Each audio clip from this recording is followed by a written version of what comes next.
Hi there. In this lecture, we are going to discuss the uniform distribution.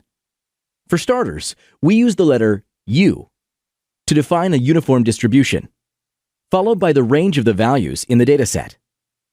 Therefore, we read the following statement as, variable x follows a discrete uniform distribution ranging from 3 to 7. Events which follow the uniform distribution are ones where all outcomes have equal probability. One such event is rolling a single standard six-sided die.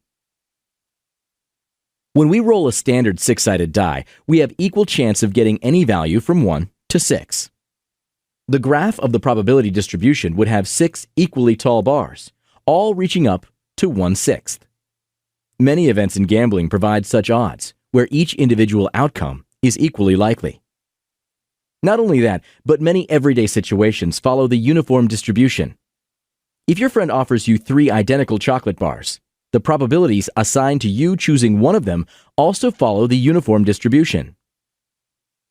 One big drawback of uniform distributions is that the expected value provides us no relevant information. Because all outcomes have the same probability, the expected value, which is 3.5, brings no predictive power. We can still apply the formulas from earlier and get a mean of 3.5 and a variance of 105 over 36.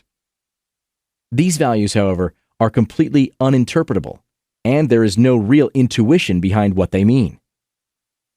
The main takeaway is that when an event is following the uniform distribution, each outcome is equally likely. Therefore, both the mean and the variance are uninterpretable and possess no predictive power whatsoever. Okay.